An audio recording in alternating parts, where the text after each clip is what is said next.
El veneno tiene una especie de atractivo mágico. Al emperador romano Nerón le encantaba el veneno. Durante su mandato se valió de un envenenador profesional para librarse de sus enemigos y de sus familiares molestos. En la Edad Media, el veneno estaba al alcance de cualquier persona. Los venenos más populares empleados para fines viles eran los que estaban hechos a base de plantas como la cicuta o la belladona. Durante el Renacimiento, el veneno estaba en auge. La dinastía de los Borgia llegó a crear su propio veneno.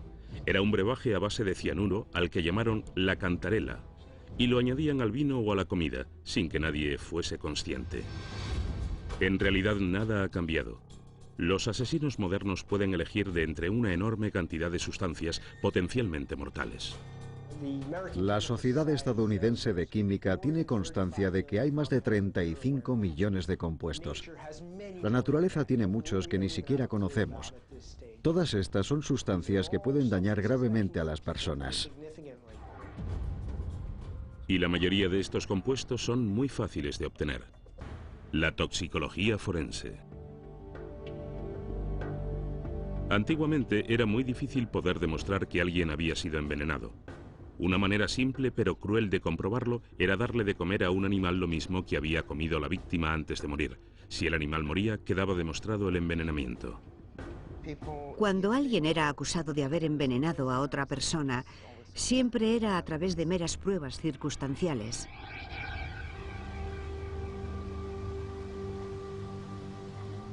Pero hace un siglo y medio todo eso cambió, cuando en un proceso judicial en Francia lleno de sensacionalismo, la toxicología forense subió al estrado por primera vez en la historia.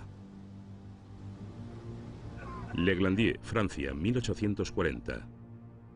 Charles Lafarge, hombre de negocios, está sufriendo una gran agonía. Lleva varias semanas con náuseas y diarrea. Marie, su mujer, hace llamar al médico. Su médico le diagnostica que tiene el cólera y le dice a Marie: cuídale muy bien. Y ella empieza a darle cuidados. Marie se encarga de su marido todo el día. Le da todas las atenciones que requiere. Pero lejos de mejorar, parece que solo va a peor. Charles cada vez está más enfermo.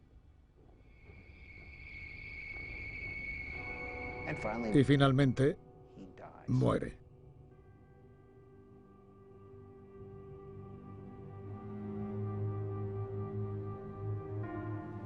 En el certificado de defunción de Lafarge aparece el cólera como causa de la muerte, una enfermedad muy común en esa época. Justo después de su muerte se hizo una sorprendente acusación. Había ciertas dudas sobre lo que había pasado. Mientras ayudaba a cuidar a Charles, una amiga de la familia vio a Marie actuar de forma sospechosa. En un momento dado vio a Marie añadiendo polvos a una de las bebidas que le dio a Charles. Se dio cuenta de que el ponche de huevo que Marie le llevó a su marido tenía una especie de grumos. Decidió guardar un poco de los restos de la comida. Y esto sirvió para dar comienzo a una investigación policial. La policía empieza a analizar el caso. Deciden llevar los restos de comida a los doctores. En esa época había una prueba muy rudimentaria para detectar un veneno en concreto, el arsénico. Los doctores mezclaron los restos de comida con ácido clorhídrico y ácido sulfúrico. Después calientan la mezcla. Si había arsénico en la comida, la mezcla desprenderá olor a ajo. Encontraron restos de arsénico. Es posible que el cólera no fuese la causa de la muerte de Charles Lafarge. Es fácil saber por qué los doctores llegaron a esa conclusión. Los síntomas de envenenamiento por arsénico son muy similares a los del cólera, que básicamente son vómitos y diarrea hasta provocar la muerte. El olor a ajo fue suficiente para que la policía arrestara a Marie Lafarge. La acusaron de asesinato por envenenamiento. Había arsénico en la comida que le daba a su marido. Un testigo la vio espolvorear algo en la comida. Pero los fiscales se enfrentan a un serio problema. Tienen muchas pruebas circunstanciales, pero ninguna prueba sólida. La única manera de saber si alguien ha sido envenenado es encontrando el veneno en su cuerpo. No hay ninguna manera de relacionar el veneno con el asesino a menos que él mismo reconozca haberlo añadido a la comida, haber llevado la comida a la otra persona y haberle visto comérsela. El fiscal, el señor de Q, necesita encontrar un método fiable de hallar veneno en el cuerpo. Y ese revolucionario método puede estar al alcance de sus manos. Toul, Francia, 1840. Marie Lafarge está acusada por haber envenenado a su marido Charles. Ella jura que no lo hizo. Su abogado la presenta como una esposa entregada que hizo todo lo posible por salvar a su hombre agonizante. La prensa convierte a Marie en toda una celebridad. He escrito sobre muchos procesos similares a este que tuvo lugar en un pequeño pueblo de Francia, y lo más sorprendente es que en una época muy anterior a la aparición de la televisión y la radio y al nacimiento de los periódicos modernos, este tipo de procesos se convertían en atracción de masas. El fiscal muestra la prueba de la comida envenenada con arsénico. Una testigo afirma haber visto a Marie dársela de comer a Charles. Pero en 1840 el cólera era muy frecuente. Los síntomas del fallecido encajaban perfectamente con ese diagnóstico. Todas las circunstancias, los testigos, todo apuntaba a que Marie era la culpable. Pero en ese momento aún no había ninguna manera de probar que el arsénico estuviese presente en el cuerpo de la señora Lafarge. Pero se equivocan. El químico James Marsh había conseguido un avance muy importante. Durante siglos muchos científicos intentaron encontrar un método para detectar restos de arsénico en el cuerpo humano. Marsh pensó que era capaz de conseguirlo por fin. Marsh conocía la prueba para detectar arsénico en la comida y probó a perfeccionarla para hacerlo en el cuerpo humano. Sus investigaciones dieron resultado. La prueba causó un gran revuelo entre la comunidad científica. Y la noticia del test de Marsh llegó hasta Francia. El tribunal se preguntó si este nuevo método podría probar si Marie había asesinado a Charles.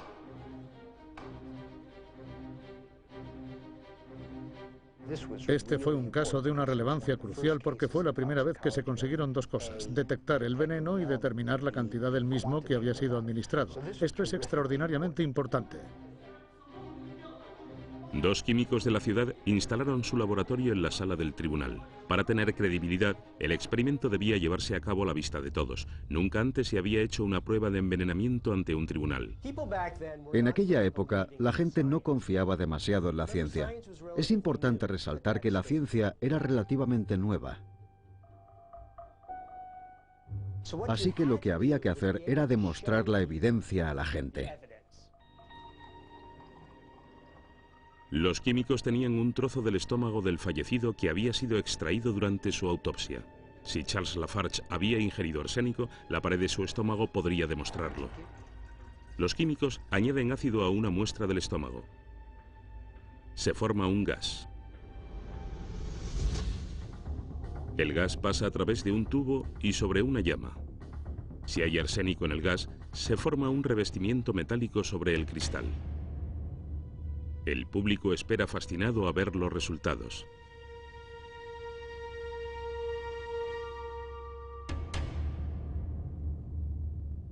Pero no pasa nada.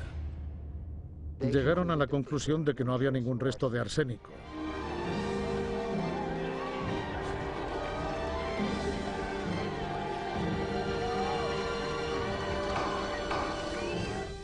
Según el periódico The Times, la sala vibró en aplauso.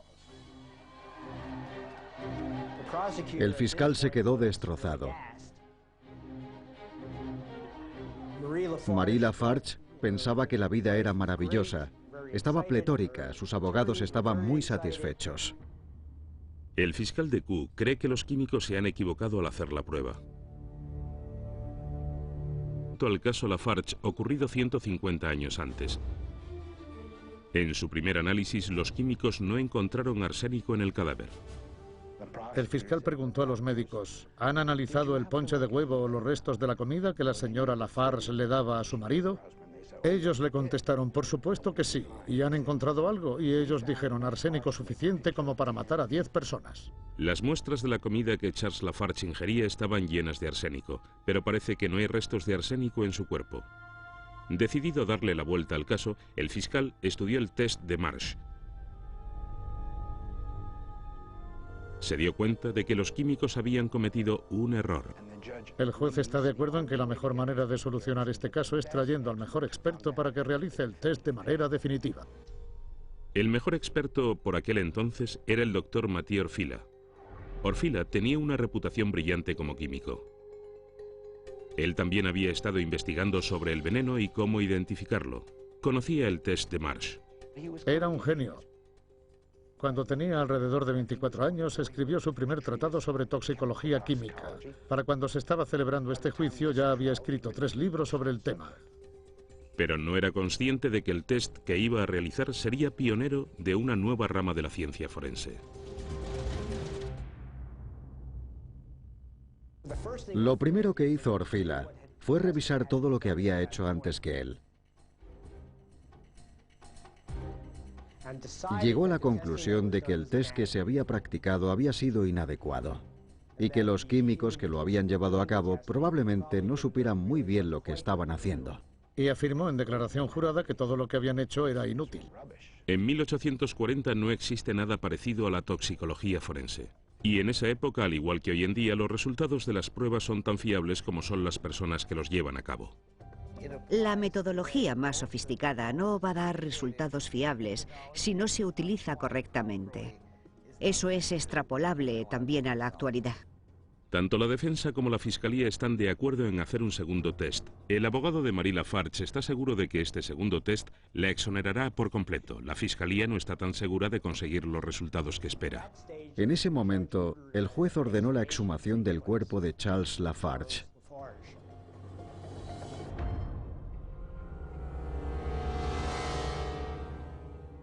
Debemos recordar que Charles Lafarge había sido enterrado en enero y ahora estábamos en septiembre. Exhumaron el cuerpo y tomaron algunas muestras de los órganos y los llevaron al tribunal.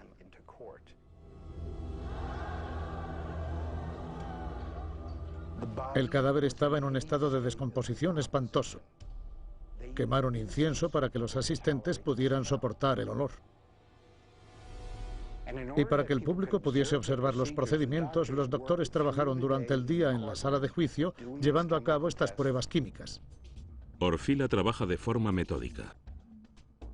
Lo que hizo fue, en esencia, el modelo de cómo deben proceder los científicos. Tomó todos los elementos del caso uno por uno, los analizó cuidadosamente, no dio nada por sentado. Todo lo que le importaba era el trabajo científico, que no consistía en decirle a la policía o a la defensa lo que querían oír. Su trabajo consistía en obtener resultados científicos. La primera vez que se aplicó el test de Marsh en un juicio, los químicos solo analizaron una parte del estómago. Orfila se preguntaba si el arsénico no estaría repartido por varias partes del cuerpo, en el hígado, en los intestinos o incluso en el cerebro. Realizó el trabajo de forma minuciosa. Llevó el test hasta límites que Marsh no podría ni haber imaginado. Fue analizando metódicamente todo el cuerpo, poco a poco, hasta que fue deduciendo dónde podía estar el veneno.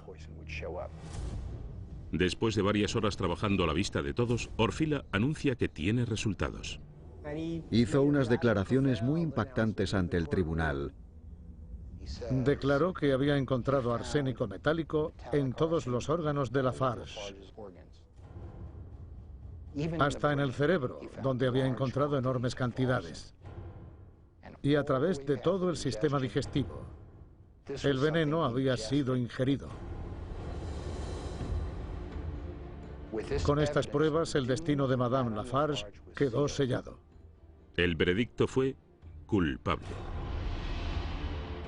Por primera vez en la historia se condena a alguien gracias a la toxicología forense al demostrar que Marie Lafarge había envenenado a su marido. Fue enviada a prisión, donde murió en 1852 de tuberculosis. El juicio convierte al doctor Mathieu Orfila en toda una celebridad. Al tener al mejor toxicólogo del mundo trabajando con la tecnología de última generación, se puede conseguir cualquier cosa. Orfila propició la introducción de los análisis científicos como prueba en los juicios y se ha ganado el apodo de padre de la toxicología forense.